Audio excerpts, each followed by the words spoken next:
Oi, eu sou o Pato Donald. É uma coisa meio doida. Pessoal, tudo bem? Eu sou o Pica-Pau. Lelita, olha só, o Perninha vem aí. Eu acho que a gente pode se dar bem em cima dele. O que você acha, hein? Fala galera, tá começando aqui mais um episódio no canal Versão Dublada. É galera, essa temporada tá sensacional. Eu não tô acreditando que eu tô com ele. São tantos anos dedicando numa carreira que é tão brilhante, sabe? Com tantos trabalhos marcantes. Mas marcam não só por conta dos personagens, é por conta da qualidade do trabalho. E você sente isso. Então pra mim é uma honra poder falar com ele. Marco Antônio Costa, muito obrigado por você ter aceitado o convite de participar aqui do canal, meu amigo. Foi um prazer, meu amigo. Já assisti vários vídeos com muitos colegas. Caramba, que legal, que honra. Versão dublada.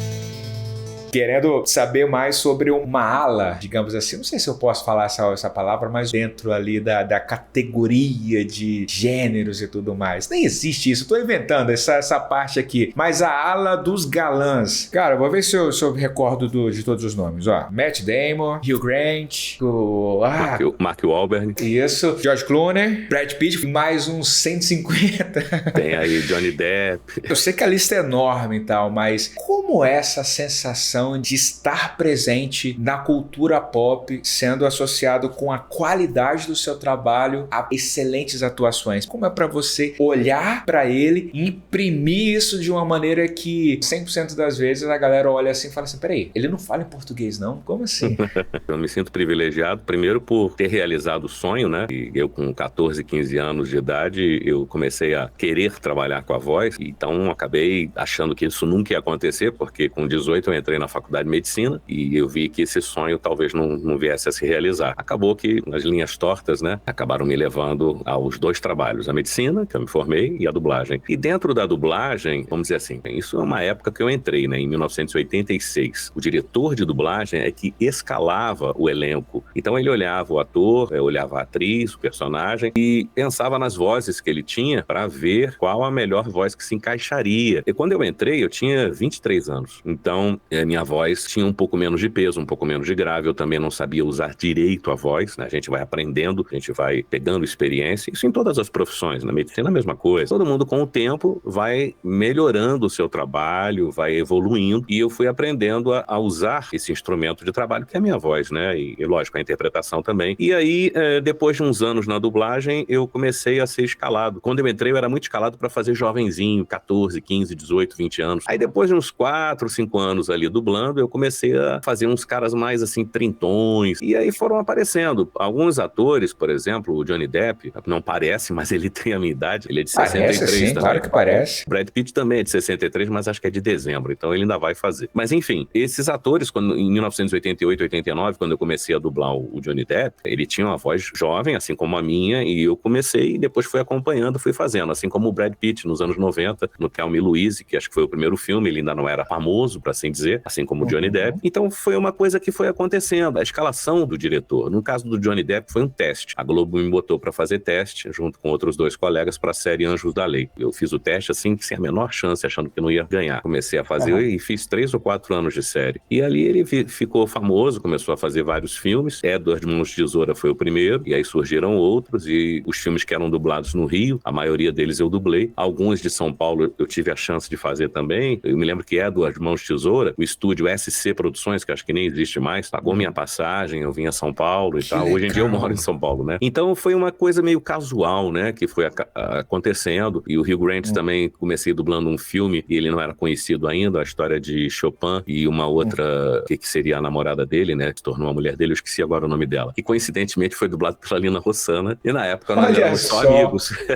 É mesmo? Era Caramba. solteiro, Olha depois só. viemos a namorar, acabamos casados anos depois. Foram coincidências, né? Então o Hugh Grant começou a fazer outros filmes e outros atores também, veio que casualmente. Tem atores que eu comecei dublando e hoje em dia eu não dublo eles. Por exemplo, o Adam Sandler, O Paizão, foi o primeiro filme que chegou pra dublar, pelo menos no Rio. Eu dublei. Chegaram os outros filmes e aí o diretor, sei lá por quê, começou a escalar outro colega, que foi o Moreno, e acabou ficando Moreno. Então isso às vezes acontece. Mesma coisa com o Robert Downey Jr. Em 88, se não me engano, 89, acho que foi em 89, ele fez um filme, O Céu se Enganou, e eu dublei ele. Depois chegou um outro filme também, eu também dublei ele. Aí ficou um tempo, chegou uns filmes assim diferentes, um tal de Era América, se não me engano, que era com o Mel Gibson, e eu não pude dublar esse filme porque eu tava de plantão. E aí o Marco Ribeiro foi chamado. E acabou que o Marco Ribeiro passou a dublar ele. Então isso acontece. Caramba. Assim como, por exemplo, o Johnny Depp, antes de Anjos da Lei, o Niso Neto tinha dublado ele num filme, quando ele fez uma participação. E o Niso também fez o teste pro Anjos da Lei. E acabou não sendo escolhido. Então isso na dublagem às vezes acontece. A primeira voz não vinga por algum motivo e acaba sendo substituída. E às vezes não, às vezes vem lá desde o início. O Brad Pitt foi um caso que eu praticamente desde o início da carreira dele eu comecei dublando ele. Até que de repente, em alguns filmes eu não pude dublar, eu não tinha como fazer, eu tava de férias, enfim. Isso às vezes acontece. Senhoras e senhores, agora vamos ver quem ganha o prêmio da cabeça mais fria. Agora prestem atenção, todos no chão. Tem tido notícias de Madame Sun? Ela virá a Paris este ano? Que legal isso, essa oportunidade de manter a voz. Pega o Newton da Mata, né? Bruce Willis, né? Você tem essa referência ali muito forte, assim. Voz é a característica. Teve um exemplo que eu achei legal, que uma vez um grupo de comédia fez. Pegaram um quadro que eu achei fantástico, a ideia, né? A pessoa acorda e, de repente, ela acorda com uma outra voz. E a mulher olha pra ele e não acredita. Ué, o que houve com você? Você é outra pessoa? Carlos Seidel dublou esse quadro, eu achei fantástico. Quando você muda a voz de um personagem, você praticamente coloca outra pessoa, não é mais a mesma pessoa, o mesmo personagem, né? Então essa mudança da voz, quando a gente não diz não aceitar, é mais por isso. Eu não consigo assistir filme do Bruce Willis depois que ele morreu. Parece que não é a mesma pessoa. Não é? É esquisito, é estranho. Mesmo antes de eu ser dublador, ou virar dublador, ou entrar nesse mercado, por volta de 84, 85, eu me lembro que passou um filme com o William Shatner, que fazia Jornada nas Estrelas, eu era super fã, e a dublagem não era a dublagem da voz dele no Jornada nas Estrelas, na série, né? Eu não conseguia assistir o filme direito. Parece que era outra pessoa, não é esse cara. A voz não tá saindo dele. Esse estranhamento faz parte, é normal. Marca, né? E essa diferença que acontece é muito notório, né? Em inúmeros casos. Isso lá de trás já, né? Não recente, né? Porque hoje em dia, com a volumetria de profissionais também, essa essência de manter a voz tá cada vez mais escasso, que é uma pena. Mas é essa sensação que causa, que quando você assiste, você fala, opa, tá estranho. O estranhamento faz parte, né? A pessoa reage. Ah, sensação boa. Ah, tudo bem, vamos lá, vamos perder o café. Anda, guardou? Isso. Balançou? Vamos lá. Bastante. Parece que esses livros nunca foram legalmente consultados. Ali na década de 80, ali, a galera no pátio, a galera nos estúdios, a galera colada aqui, essa atmosfera, como era esse universo? Os meus primeiros dias na Herbert, né, porque quando eu comecei a dublar foi na Herbert Richards, eu fui contratado, era a única empresa no Rio naquela época que te contratava com carteira assinada, com férias, 13º, todos os direitos trabalhistas, então era um universo assim que os primeiros dias era um nervosismo, né, uma ansiedade, eu dividia assim a bancada, né, com meus ídolos, André Filho, o da Mata que nos deu aula, Garcia Neto, Isaac Bardavi, Carmen Sheila, Sumara Luiz, Darcy Pedrosa, Francisco Milani, Márcio Seixas, cara, é indescritível, Marcos Miranda. Eu me lembro que eu tinha meses de dublagem, eu já contei essa história uma vez, mas eu não me canso de repetir, porque marcou mesmo. Eu tinha dublado, assim, e eu tava com o resto do dia livre, e o Tom da Mata me escalou pra fazer duas falinhas num filme lá, pagar em minha horinha, e eu podia ir embora. E eu perguntei pro da Mata,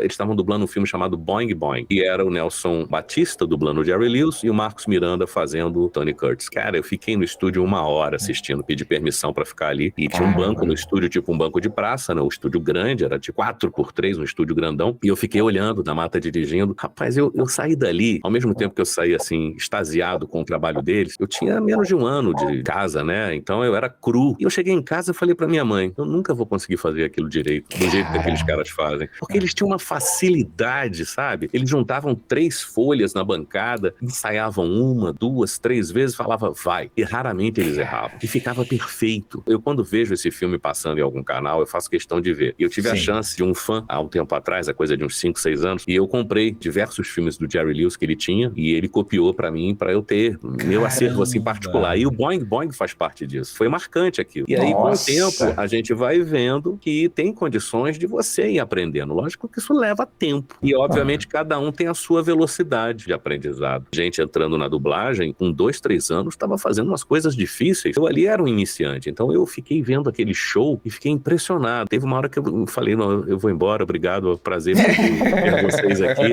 Eles me olharam assim, né? Pô, me viram, eu era novo ali, tava uma vez ou outra, sempre fazendo aquelas pontinhas, ou então participando de um vozerio também. E era um prazer dublar com essas pessoas. Ao mesmo tempo, tinha o lado ruim dessa história, que era o seguinte: gente nova naquela época não era bem visto por todo mundo. Havia, assim, 30%, 40% da classe que te olhava como vamos dizer assim, um estranho no ninho. Tipo, o que você veio fazer aqui? Você vai tirar meu trabalho? Você vai competir comigo? Então, ao mesmo tempo que você era super bem recebido por muitos, alguns não te recebiam muito bem. Então, tentavam, assim, não digo te derrubar a palavra, mas te atrapalhar na bancada. Isso aconteceu comigo, com amigos que entraram junto comigo. Quando eu entrei na dublagem em 86, eu entrei junto com Jane Kelly, Guilherme Conte, o Márcio Simões, que era meu amigo até antes disso. Éramos amigos da época de adolescência. Quem mais entrou comigo? O Marcelo Meirelles e o Marco Ribeiro, que não fez o curso, mas ele já estava entrando. Quando a gente foi contratado, já estávamos, vamos dizer assim, estagiando, dublava alguma coisa e o seu Herbert mandou contratar ele também. Então éramos os novatos, né? E a gente era, assim, bem recebido por muitos, por alguns nem tanto. Não vou aqui citar nomes, lógico. Muitos desses que não nos receberam bem se tornaram amigos da gente, mas nem todos.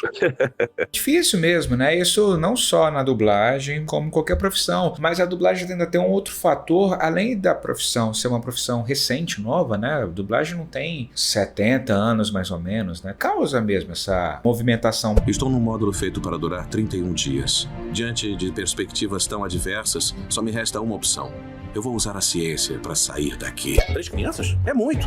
Por que você mostrou a foto? Como é que eu vou falar não agora, hein? É importante uma palavra que você usou, que é justamente o observar, né? Essa galera que veio antes. Você me conhece, você sabe o quanto que eu sou maluco pela hierarquia da dublagem, como isso é importante, ver essa galera que começou lá atrás. E aí quando você chega e fala assim, posso assistir? A galera que começa hoje em dia, se ela não parar para ouvir as histórias, acabou. Ela vai criar uma nova dublagem que pode ser um caminho errado. Por isso que busquem, galera, bons cursos com pessoas dentro da profissão que sabe do que tá falando, sabe do que tá fazendo ali, a história, o legado, isso é muito importante. Então, que legal que você destacou essa parte do observar, valorizar essa galera, valorizar o outro, sabe? Isso é genuíno. Eu, apesar de ter começado em 1986, a gente tá sempre aprendendo. Dublar sozinho foi um aprendizado. A gente estava acostumado a dublar sempre com o outro do lado. A gente teve que reaprender uma série de coisas, a tecnologia foi melhorando, então você começou a dublar sozinho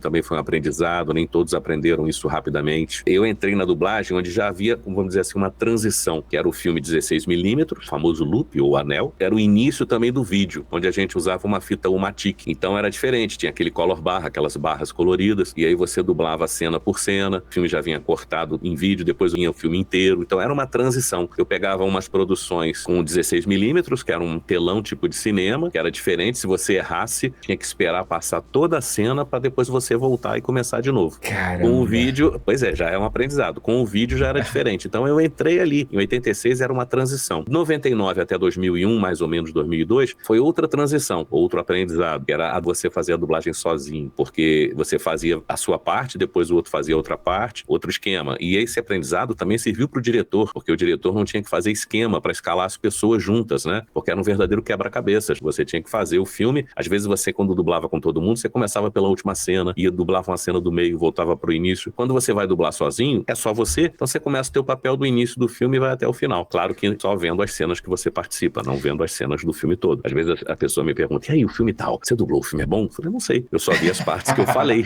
Eu não vi, às vezes o personagem não entra no final, você não sabe nem como o filme acaba. Eu não vou dizer o nome do filme, mas recentemente eu dublei um filme, tem uns 2, 3 anos aí, que eu fui fazer no Rio, que era o Brad Pitt, não vou dizer o nome do filme. E eu dublei o filme me pareceu assim super legal, sabe? Mas eu não entrava muito no final. Aí eu perguntei pro diretor, falei, o final, como é? Que eu fiquei curioso. Aí quando ele me perguntou, eu falei, que porcaria, o filme, o final decepcionante, cara. É mesmo, então, cara. isso acontece, né? Acontece também o contrário. Às vezes eu dublei uma série chamada Homeland, na Audio News, com o Marco Ribeiro me dirigindo alguns episódios, outros episódios foram outros diretores, e poxa, eu terminava de dublar um episódio, já queria saber o que era na semana seguinte. A série era muito boa. E o meu personagem, por ele ser central, ele entrava em quase tudo. Então eu ficava super curioso. Sabe quando você termina um capítulo de novela e quer saber o próximo? Eu ia dublar sempre querendo saber o que aconteceu. Eu adorava essa série. E eu dublei 3 anos dela e parece que depois até ela continuou, mas continuou de um jeito meio estranho que eu não vou nem comentar.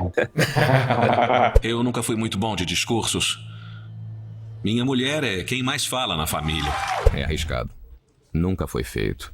Precisamos de planejamento. e de muita gente. Nessa época ali, de bancada, de pátio, essa galera toda ali, né? Colegas que te estenderam a mão, aqueles amigos do peito, assim, quem foram esses grandes? Ah, rapaz, muita gente nos ajudou. Pode ser que eu possa até esquecer alguns, mas o Newton da Mata, Garcia Neto, Mário Monjardim, Orlando Drummond, sempre nos deram muita força. A Mauri Costa, outros que não dirigiam, mas também sempre nos deram força. Carmen Sheila, muita gente nos ajudou. Foi assim, gente que nos ajudava tanto na bancada, né? Selma Ló, por exemplo, ou às vezes nos ajudando, nos escalando. Teve outras pessoas, assim, que num primeiro momento foram super sinceras, não nos fechando a porta. Mas assim, poxa, teve um caso que eu posso até contar, ele já se foi, infelizmente, que foi o Turelli. O Turelli chegou pra mim e falou: olha, eu sei que vocês são novos, mas eu não tenho muita paciência e jeito pra lidar com gente nova. Quando vocês pegarem mais experiência, eu vou escalar vocês, tá bom? Não é nada pessoal. Eu falei: beleza, tranquilo. Eu acho que tem todo direito. E realmente, um ano e meio depois, ele começou a escalar direto. Olha uma só. coisa atrás da outra. Escalou pra um filme Porky's, que eu fazia um personagem lá secundário, mas entrava bastante. Depois me escalou num outro filme. Depois ele me escalou. O Nilson viajou e ele me escalou pra fazer o Matthew Broderick num filme em que ele faz um general, que foi o general mais jovem. E eu falei: cara, esse cara é do Nilson. Ele falou: eu sei, o Nilson viajou pros Estados Unidos e eu achei que você tá capaz de fazer. Eu falei: quer dizer, Olha ele só. foi super sincero, entendeu? Eu achei super legal. E, então, muitas pessoas, assim, estenderam a mão, nos ajudaram. Eu me lembro de Carmen Sheila discutindo com um colega que tava falando mal da gente e eu cheguei assim no pátio e peguei aquele flagra, né? E ela nos defendendo, foi bem interessante. E esse outro colega que estava, vamos dizer assim, não nos defendendo, mas tentando justificar, assim, que a gente não devia estar ali, sei lá, acabou virando um nosso amigo. Então, quer dizer, era uma coisa, assim, muito que de reação de momento, um estranhamento. Tinham muitos anos que não entrava ninguém novo na dublagem, né? Alguns colegas tinham entrado 2, 3 anos antes, também nos apoiaram muito, como o Eduardo Borghetti, tinha pouco tempo e também passou por isso. O Luiz Mota, com o Luiz Fire também, a gente batia um papo, eu conversava com ele falou: cara, comigo foi a mesma coisa. Então, é uma coisa que passa. É, assim como tem o trote na faculdade, né? Faz parte, né? E ninguém morreu por causa disso. Olha, quando se é judeu, ou você aprende a lutar, ou você engole muita coisa.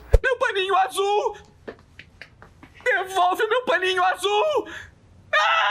Queria te perguntar sobre personagens agora. Eu lembro que você fez o Pato Donald no DuckTales. Você lembra desse trabalho? Eu lembro. Aquilo ali foi o seguinte, a gente querendo ajudar, né? Eu tinha pouco tempo de dublagem, eu devia ter o quê? 2, 3 anos. E pintou o Pato Donald, não foi nem DuckTales, não, foi num desenho. Chegaram uns 2 ou 3 desenhos da Disney com Mickey e Pato Donald. E o Telmo de Avelar, que era o diretor da Disney, na época, tudo da Disney era Telmo. Eu não sabia, fiquei sabendo na época e tal. E aí o Telmo viu o Telmo desesperado no pátio, querendo saber quem é que ia fazer o Donald, porque quem fazia era um senhor que só fazia isso. E esse senhor tinha tido um AVC. E como fazia Pato Donald só de vez em quando, levava 5, 6, 7, às vezes 10 anos sem ter Pato Donald, e o cara ficou, né, vamos dizer assim, meio que, não é incomunicável a palavra, meio que paradeiro desconhecido, sabe?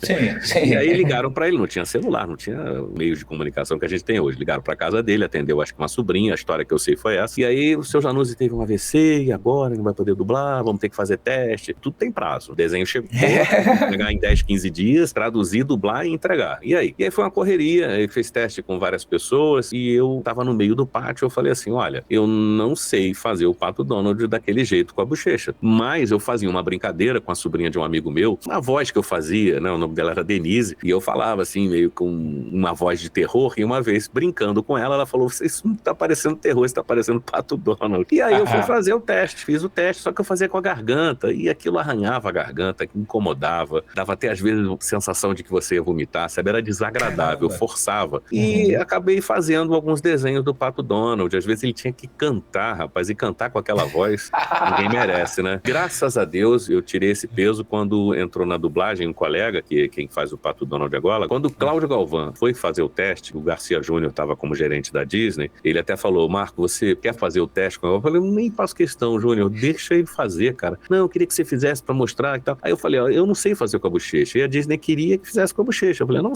sei, só sei fazer o quá. Eu tenho que fazer com a garganta. Com a garganta incomodava, era um troço chato, então eu queria me livrar daquilo, entendeu? Então foi um alívio pra mim quando o Cláudio Galvão apareceu e foi aquela coisa, eu fiz um tempo e tá bom, chega. Passou o bastão, que bom Exatamente. Seria muita sacanagem pedir pra fazer a voz, você consegue chegar nela ainda? Não, né? Cara, eu posso tentar, 10 horas. é mais ou menos assim. Oi, eu sou o Pato Donald diferente. Arranha pra caramba, cara. Muito bom, muito bom. bom. Nossa. Mas eu não tenho Que nenhum momento. orgulho de ter feito aquilo, cara, porque aquilo foi muito sacrificante.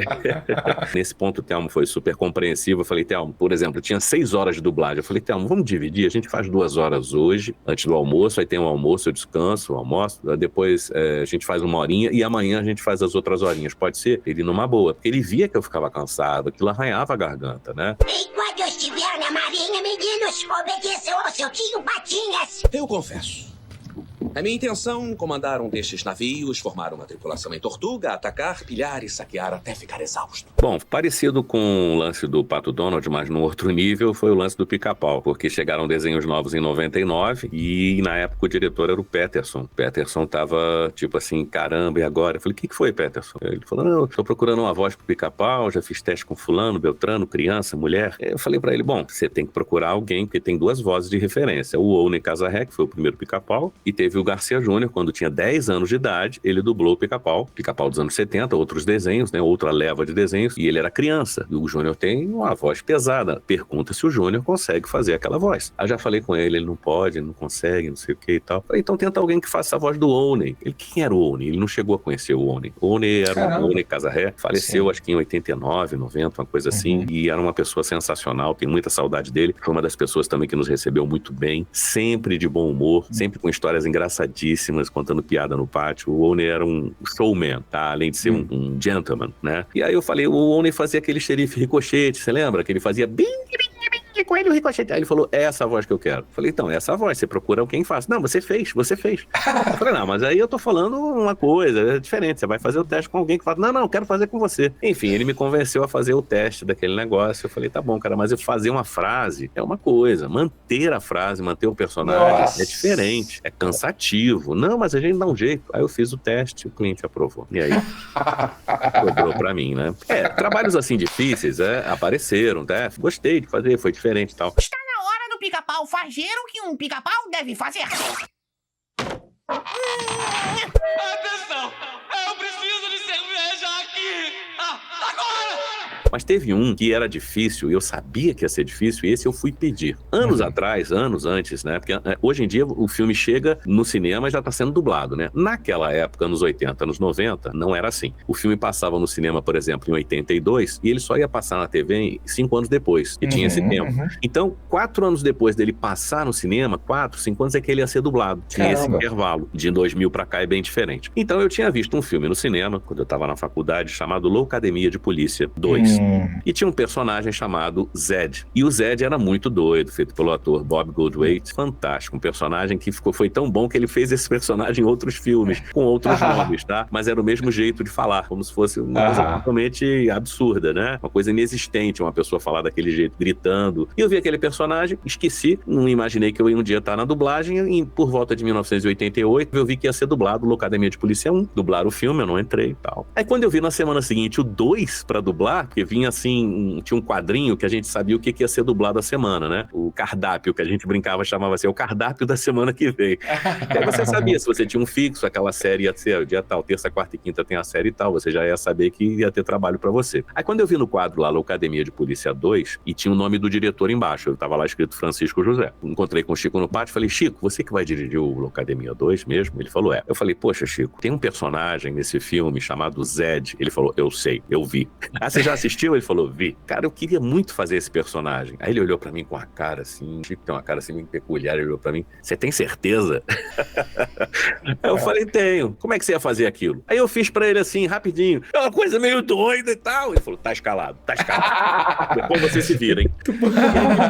Me escalou assim, ali no pátio, entendeu? Eu falei, não, eu quero fazer esse cara, eu acho que eu vou conseguir fazer esse cara, entendeu? E eu brincava às vezes de ir numa sessão de cinema, né, na época, de prestar bem atenção naquele jeito pra tentar fazer igual. E aí eu fui e consegui dublar. Ganhei com a dublagem, porque aquela história, você vai naquela... Eu era muito inexperiente nessa época. Então, você vai achando que você vai fazer 2, 3 falinhas. Não, o cara falava pra caramba, o cara gritava. E outra coisa, às vezes eu gritava e o técnico lá atrás falava assim, olha, tem que ir de novo, estourou. Aí eu tinha que me posicionar no microfone, porque todo mundo dublava junto. Sim, então eu tinha que ficar meio de lado. Então tinha cenas minhas que eu tinha que gravar 3, 4, 5, 6, 7 vezes. Que isso? Resultado, Caramba. saí do filme sem voz. voz. E no dia seguinte eu tinha que trabalhar como médico. Aí cheguei pra trabalhar, cara, sem voz. Cheguei e falei, bom dia, tudo bem, Betinho? E fui trabalhando até que uma vez eu encontrei no corredor com uma colega, que era otorrino. Eu trabalhava dentro de um ambulatório grande, onde tinha várias especialidades, né? Nesse dia tava otorrino. Aí ela passou por mim, oi, Marco, tudo bem? Eu falei, oi, bem. Ela falou, o que houve? Eu falei, eu gritei muito ontem. Aí ela falou, poxa, quando acabar o atendimento, passa na minha sala? Eu falei, passo. Aí passei lá com ela falou, deixa eu ver. Aí ela olhou, o que você fez, cara? Tua corda vocal tá toda demasiada. O que você fez? Caramba. Aí eu tive que contar pra ela. Ela não sabia, muita gente não sabia. Sim. Eu falei, olha, eu também sou dublador, aconteceu isso. Aí ela falou, que barato e tal, mas olha, você vai pra casa, que o tratamento disso é ficar quieto. Você vai ficar 3 dias calado, porque senão a voz não vai voltar tão cedo, né? E eu trabalhava com a voz. Aí eu falei, era tipo assim, uma quinta-feira. Então você vai hoje pra casa, quinta, até que eu nem trabalhei à tarde, ela me deu atestado. Fiquei quinta, sexta, sábado, domingo quieto em casa. Aí segunda-feira a voz já tava legal. Então esse foi um trabalho difícil que eu fiz, eu lutei por ele. Agora, o do Pato Donald e do Pica-Pau, é trabalhos difíceis que caíram no meu colo. Eu não procurei por eles. Eu tentei até ajudar o do Pato Donald, mas não sabia que eu tava entrando numa roubada, numa fria. Não, e o pior de tudo é ainda que anos depois vem um cara chamado Igor e vai te pedir pra fazer a voz do Pica-Pau, pedindo pro pessoal se inscrever no versão dublada. Consegue? Mas consigo. Não consigo sustentar muito. Lembrando que a risada sempre é original. Aquela risada assim de final de frase que ele faz aquele... Aquela ainda consigo fazer. Mas aquela tradicional... Sim. Que aquilo ali, na verdade, o Pica-Pau original era a mulher do Walter Lantz. Isso é a história. O Garcia Neto me contou que o Garcia Neto dirigiu o Pica-Pau nos anos 70 com o filho, o Garcia Júnior, fazendo o Pica-Pau. Então aquela voz original é a mulher do Walter Lantz falando normal e eles aceleravam, entendeu? Pra ficar mais rápido. E aí ficava aquela vozinha original e a risada era e depois corria. E aí ficava aquele... né? Então, é mais ou menos isso. Então, a fala é mais ou menos assim. Pessoal, tudo bem? Eu sou o Pica-Pau. Eu estou aqui tentando fazer uma voz que é difícil. E vai ficando cada vez mais difícil. Não podem realizar esse show sem mim. Eu sou o Plucky daqui.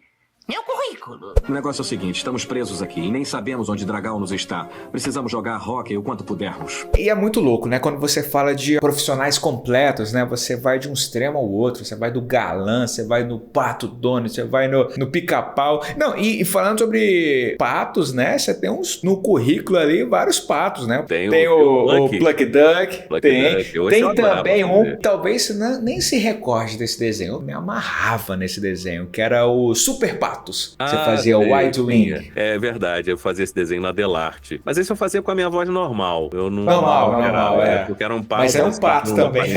Mas era um pato, Era o Super Pato, é verdade. Era o irmão do Oberdan Júnior lá no desenho. Sim. Parceirão Oberdan, saudade dele. O Plucky foi um presente que eu ganhei, vamos dizer assim, começou com o Telmo. Depois é que passou pro Mário Monjardim. Mas o teste foi com o Telmo. Várias pessoas foram fazer teste. Manolo fez o teste pro Porquinho, Zé Leonardo fez pro Perninha, Miriam fez pra Lilica, se não me engano, e o Patinho sobrou pra mim. E aí eu ouvi o original, e a voz do original era uma voz assim, não era fácil, mas também não era difícil, mas era alcançável e não era cansativa. Tentei dar um tom parecido com o original, só fugi, porque o Pato, o Plucky, é como se fosse uma nova geração do Patolino, é como se fosse o Patolino segunda geração. Não é o Patolino jovem, é tipo assim, os sobrinhos do Patolino, vamos supor, né? Sim. Então, é como o Perninha seria um sobrinho lá do Pernalonga, alguma coisa assim. Essa é a ideia, nova geração. Então, ele tinha uma característica do Patolino, que é falar cuspindo, que o Márcio Simões faz maravilhosamente bem, quando substituiu o Carlos Marques, que era o Patolino antigo, que é falar cuspindo. O Márcio consegue fazer isso. E eu não consegui, eu achei melhor nem tentar, porque eu falei, isso vai dar um trabalho. Então eu simplifiquei, eu fiz uma coisa, eu entrei na característica do Pato, da personalidade dele, que é ser muito sacana. Então essa coisa de ser muito sacana, muito irônico, eu carreguei nas tintas e eu acho que vestiu bem o personagem. Era uma coisa assim. Muito legal. Lilica, olha só, o Perninha vem aí. Eu acho que a gente pode se dar bem em cima dele. O que você acha, hein? Era uma coisa meio assim, sacana, entendeu? E ele tinha uma Genial. cara ótima, né? Muito boa. Nossa, muito bom, gente. Bom, eu tenho que meter medo, mas eu ainda não peguei o jeito. Eu acho que eu estou sendo muito chato. Tranca essa porta. Sie sagten niemand wäre hier. Ainda falando sobre esses desenhos, animações e tal, queria entrar no universo das animações, falando sobre o seu legado, sua história, seus trabalhos, todos eles que você queira destacar. Tem um que eu quero muito te perguntar e você me fala se você gostou de dublar ele ou não, que é o nosso Rex do Toy Story. Ah, sim, o Rex foi um presentão que o Garcia Neto me deu na época. Ele foi o primeiro a dirigir e eu achei super legal ele ter se lembrado de mim. Eu acho que eu nem fiz teste pra isso. Eu acho que não. Eu acho que eu cheguei lá, foi na Double Sound, ele foi um dos primeiros trabalhos, né? que ele saiu da Herbert e foi pra Double Sound, e eu fiquei muito feliz de ter um presente daqueles, né? Porque tem alguns personagens que são verdadeiros presentes, né? Que caem pra gente assim, outros nem tanto. Alguns estão aqui uma roubada e tal. Eu já me livrei de umas roubadas muito boas que sem querer. Me lembro de uma vez, num filme chamado Ace Ventura, e o Hélio Ribeiro tava querendo me escalar pra esse filme, e eu falei, Hélio, não dá, segunda eu tenho plantão, terça eu já tenho um filme em outro estúdio, eu tinha um dia inteiro no outro estúdio, e o filme tinha que ir segunda e terça. Eu falei, aí ele falou, eu te boto na terça. Eu falei, não, Hélio, não dá. Mas é um personagem bom pra você e tal. Me livrei de uma boa, né? Me livrei de uma boa, eu nem sabia quem do que tratava e tal. Mas foi um filme que deve ter sido muito difícil, porque eu vi depois dublado, o trabalho do Ricardo ficou maravilhoso. Mas deve ter sido difícil, viu? Nossa. Outros que eu não tive como me livrar, né? Então foram tipo desafio. É aquele filme que é difícil, o durante, né? Você vê dublado, que lindo, ficou ótimo e tal. Mas as pessoas não têm noção de quanto foi difícil dublar aquilo. Sem dificuldade, no geral, né? Por exemplo, é uma coisa que eu fiz algumas vezes que eu curti fazer, apesar de ser difícil, que é falar outra língua. Por exemplo, teve um filme do Brad Pitt chamado Corações de Ferro, em que ele tá falando inglês, então enquanto ele fala inglês eu falo português, certo? Mas tem uma cena que ele fala alemão, uma cena longa, várias cenas, aliás, do filme que ele fala alemão. E a gente podia deixar no original. Eles perguntaram assim, você faria? Eu falei, se tiver um cara me ensinando aqui a falar alemão, eu faço. A gente vai demorar, mas a gente faz. Ah, tá, a gente consegue. Aí eu fui lá num dia só pra fazer os trechos em alemão. E obviamente isso deu trabalho. Pra você ter uma ideia, se aquilo fosse em português, a gente faria em 15 minutos ou 10, que eram poucas falas, né? Fáceis. A gente levou 1h15. Por quê? Que isso? Porque era feito frase por frase. Eu não falo alemão. Aí ficou a mesma voz, ficou a minha voz, nele falando em português e alemão. Porque quando troca, fica estranho, né? Você sente a voz do ator, tem aquela coisa do cara falar. É igual musical, o cara canta, né? Uma voz, aí ele fala, é outra. Não fica aquele negócio? Então, eu acho legal quando a gente tem a possibilidade de fazer isso. E eu vi alguns colegas fazerem isso em filme, o cara falando russo, foi lá um cara da embaixada russa, alguém que fala russo, fez o cara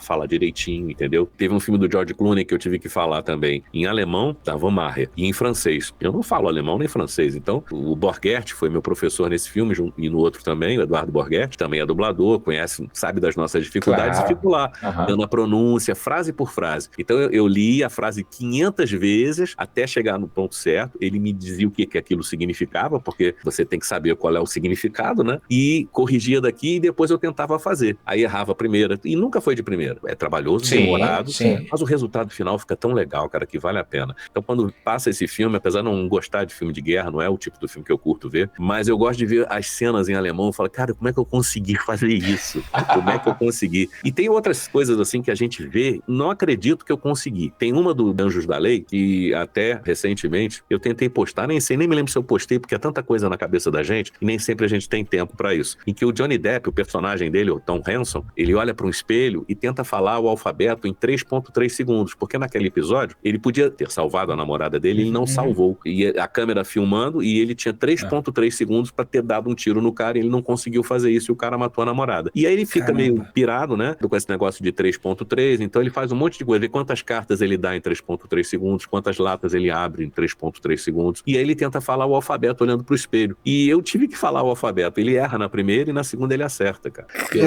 Eu me lembro que eu levei uns 10 minutos ensaiando, até que a gente falou, vamos tentar gravar. Aí eu gravei, errei na primeira, na segunda, na terceira acho que saiu. Aí eu olhei pro técnico, falou, pegou? Ele falou, vamos ouvir. Aí ouvimos pra ver se saiu tudo bonitinho.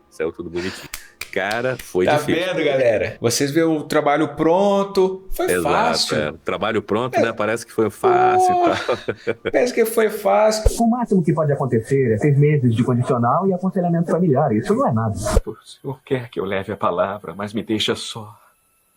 Como pode exigir isso de mim? Aí vem aquela máxima, né? Eu sei imitar uma voz. Olha só a dificuldade que é fazer a dublagem de qualidade, gente.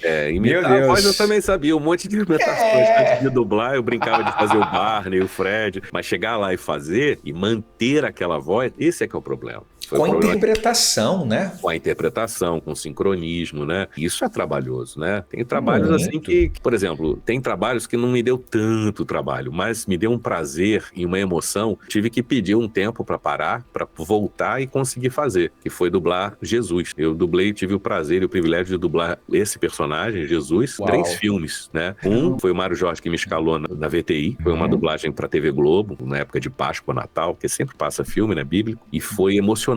Tem cenas que, poxa, você não pode mudar o texto que tá ali, né? Que é conhecido. É igual dublar Shakespeare. Ficou curto, você se vira, cara. Você explica a fala, você, na interpretação, você tenta, ou então corre quando a fala tá grande também, entendeu? Fala de um jeito que tem que caber, você não vai mudar o texto. E eu tive o prazer, e aquilo ali até hoje também. Toda vez que eu vejo aquilo, eu falo, inacreditável que eu tive a chance de dublar esse personagem nesse filme, né? Então eu dublei Jesus ali, dublei Jesus num filme da vida de Maria, que era Maria, mãe de Jesus, ele entra, e num filme chamado, acho que o nome é Rising, que eu fiz um ator que faz Jesus, ele entra pouco, e a história é do cara que deu aquela, vamos dizer assim, que tirou Jesus da cruz, né, um centurião, e esse centurião depois vê Jesus, depois dele ressuscitar. Então a história não é sobre Jesus, mas sobre essa coisa, né, do centurião, que vai acabar indo junto com os apóstolos. Então Jesus entra pouco nesse filme, mas também foi emocionante dublar esse filme. Nossa, cenas, imagino. Foi de arrepiar mesmo. Então tem uns filmes assim que eu considero prêmios, né? Tipo assim, poxa, eu fui escalado, fui premiado, né? E outros ao contrário, tipo assim, olha, você foi castigado, agora se vira. Eu fui até lá porque Deus me disse para ir. Bem-vindo, Clavius. Junte-se a nós, irmão. O C3PO foi um castigo ou foi um presente? Não, esse foi um presentão, e que inclusive quem me deu o presente foi o tio do Marco Ribeiro, que era na época quem fazia as mixagens dos filmes da Herbert, o Ricardo Ribeiro. Eu devia ter 3 anos de dublagem, ele falou, ele tava tipo coordenando a dublagem, que o coordenador antes dele era o Charles, e o Charles não sei porquê, precisou sair, viajou, sei lá. E o Ricardo ficou interinamente nesse cargo, tipo assim, chegou uma série nova, tem que fazer teste, ele que escolhia, entendeu? Ou ele pedia pro diretor uma indicação. Chegou um desenho da Globo chamado Droids, que era o C3PO, eu não sabia. Ele falou, tem um robozinho pra você fazer uma voz aqui, você pode vir sábado de manhã? E sábado era um dia que muita gente não gostava de trabalhar. Eu falei, tudo bem, eu fui lá. Quando eu vi o desenho, eu falei, cara, não acredito, é o C3PO. Ele falou, pois é, chegou um desenhozinho, aí você vai fazer a voz dele. Aí eu falei, tá bom, aí eu fiz. Achei que tinha que fazer do meu jeito. Eu lembrei do Dr. Smith, que era um personagem do Perdidos no Espaço. Ele fala, ao invés dele falar aquele, céus, né? Eu botei umas coisas assim, um tempero de Dr. Smith naquele robô, ele é meio britânico, mas pra nós, né, o britânico em português fica meio estranho. Então eu tentei dar uma personalidade pra ele, mantendo, lógico, todo o tipo, né, e a Globo me escolheu. E eu fiquei assim, poxa, aí foi um prêmio mesmo, né, e acabou que logo depois chegou o segundo Star Wars pra dublar. Quem dublou o C3PO no desenho? Aí me botaram, né, e aí foi, entendeu? E aí foi. Muito legal. E eu curti muito. E aí você fez todos, né? Praticamente. Aí depois a Disney comprou o direito, aí teve aquele negócio de redubla daqui, redubla dali, teve 2 dublagens. Eu sei que eu dublei ele 2 vezes, no desenho e depois num outro desenho também que veio, que aí eu não me lembro direito já quem era o produtor disso, que era Lucasfilm, e aí teve aquela confusão toda. Mas eu adorava, curti bastante fazer esse personagem. Que legal, cara. Oh, não! Você foi comido, consumido por este sal ácido corrosivo. Adeus, R2. Uma batalha? Deve ser um terrível engano. Fui programado para etiqueta, não destruição. Marco, assim, de verdade, assim, eu só queria, do fundo do meu coração, cara, te agradecer por tantos trabalhos incríveis, por tanta dedicação que você tem nas suas 2 profissões, não é só na dublagem, como sua profissão como médico. Eu tenho certeza que ao acordar, você sai inspirado porque você muda a vida de pessoas. Pessoas que precisam da sua assistência e muda a vida de pessoas que indiretamente indiretamente recebe a sua assistência. Então eu sou muito grato, muito honrado e feliz também por saber que a qualidade da dublagem ela não cai, ela só aumenta, e muito por conta de trabalhos como o seu. Agora de tarde, por exemplo, eu cheguei aqui na casa da minha mãe, né? Aí eu cheguei, minha mãe tava assistindo um filme, né? E era você que tava lá, então assim... É mesmo? Era. Eu falei, mãe, é o Marco que eu vou gravar com ele. É mesmo, mandou um abraço pra ele e tal. Mas é isso, é como é mágico, como é importante o seu trabalho, e eu só tenho te agradecer por tudo que você fez durante todas essas décadas de trabalho. E a segunda, são muitos personagens. Se eu começar a puxar aqui São muitos personagens, é verdade. Outro dia, isso que você falou de estar passando um filme, rapaz, eu até penso assim, será que a minha memória não é que é muita coisa? Às vezes eu vou zapeando a TV a cabo, me escuto, não lembro daquele trabalho. Outro dia mesmo, era um trabalho grande, eu tava fazendo um ator que eu já fiz várias vezes, que era o Val Kilmer, num filme que eu não lembro de nada, quer dizer, da temática, né? Porque às vezes você não lembra de uma determinada cena, mas daqui a pouco você vai lembrar, esse filme assim, eu não lembrava de nada. Eu até pensei, será que alguém me imitando? Não, era eu mesmo.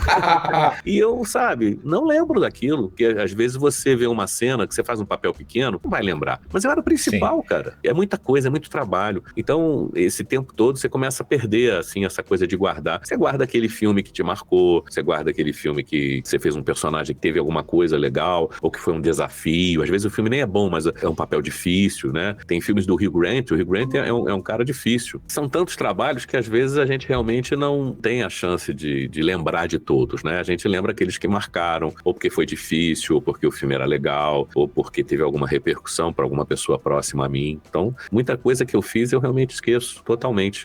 É muita coisa, não dá para guardar tudo. Assim como eu não posso, às vezes, guardar todos os pacientes que eu atendi, que eu trabalhei na emergência. Não tem condição, entendeu? Fica difícil mesmo, mas eu me considero privilegiado, ser premiado por poder fazer duas coisas que eu gosto. É isso. Aquele planeta fica do outro lado do sistema.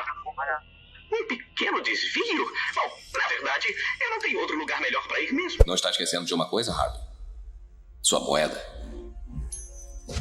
Você sempre tem duas opiniões sobre tudo. Meu amigo, muito, mas muito obrigado. De verdade. Obrigado por você ter aceitado o convite. Obrigado por você estar aqui agora. Galera, vocês não têm noção do horário que tá aqui. Já tá tarde, ele tá aqui falando comigo, falando com vocês. Então é muita gratidão mesmo. Muito respeito e muita gratidão. Obrigado por tudo, viu? E eu te agradeço aí por você estar sempre colocando as pessoas da dublagem, divulgando o nosso trabalho, né? Que é tão pouco conhecido, né? Agora até mais conhecido com a internet, que ajuda bastante, mas muita gente não tem noção de como é difícil, de como é trabalhoso e de como, enfim, esse trabalho é importante, está sempre na vida das pessoas. Muito obrigado, eu também te agradeço muito. Tamo junto sempre, e é isso, galera. Se você gostou do vídeo, eu tenho certeza que sim, se inscreva no canal, deixa nos comentários uma mensagem carinhosa pro Marco, segue nas redes sociais, todas elas, versão dublada, também vou deixar as redes sociais para divulgar o trabalho do Marco também na descrição também, caso você queira acompanhar, e eu tenho certeza que ele vai adorar ter você por perto. Então, se você tem um desenho favorito, uma animação favorita, deixa nos comentários desse vídeo.